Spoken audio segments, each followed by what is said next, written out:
So, I will report the case to select the right kinds of exercises of developing and maintaining each of the basic components of fitness. And one of this is specificity. So this type of training in which individuals engage should be directed specifically at improving their abilities. For example, optical running performance is best achieved when the true movement required. So, you cannot be a good swimmer in the track and field, right? Dili ka pwede mahimo kang runner kung swimming na ka maayo, kung swimmer na jud ka, diba? So, pasabot day ani kay this type of principles of maintaining or developing your basic components of fitness is choose a right combination to help your activities of daily living. And specificity requires speed of motion, the number of limbs moving, direction in which they are moving, and range over the movement occurs. So, nagets ra, nakuha ra na taong punto. Origin na siya, that's all. Reversibility. Physical fitness or the effect of physical activity or training. Or in other words, if no exercise is done for a long period of time, the level of physical fitness will retrieve or revert into the starting point. Or any adaptation from the training that you get as a result will reverse to the starting point when you stop doing the training.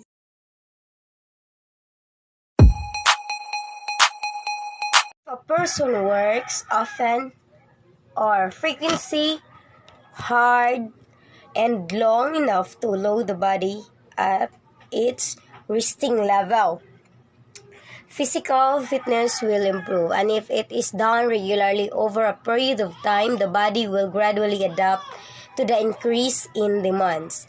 The term overload does not refer to the idea that the one needs to overexert or exert at high intensities or hardness to obtain gains in fitness, and it simply means that the wants to load the body more than it usually accustomed to.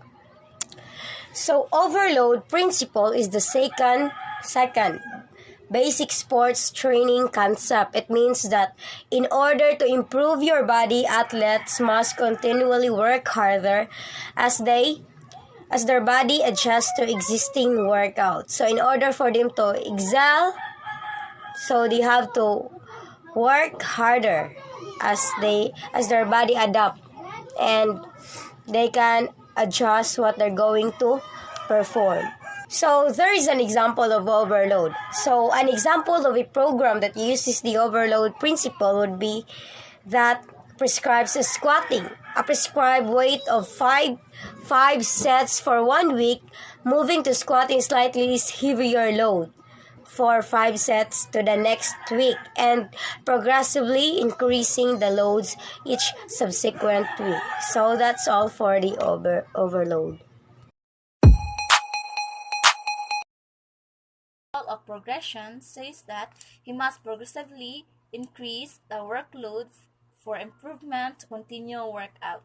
So, there is a perfect level of overload in between a too slow increase and a too increase.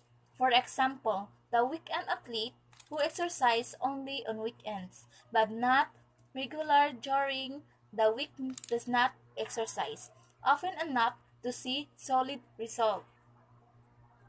Progression also makes us realize the need for proper rest and recovery. Continually stress on the body as well as constant overload can potentially result in injury, and you need to be able to maintain your body position and breathing pattern well enough to complete the distance.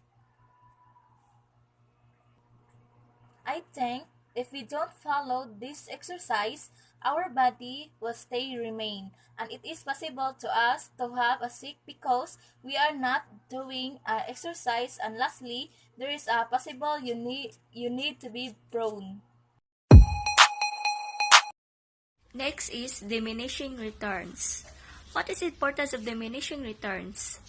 It's an idea or situation that anyone who has trained for a while will most likely encountered it means that you no longer receive the same progress or growth from the workout or exercise that you have been doing.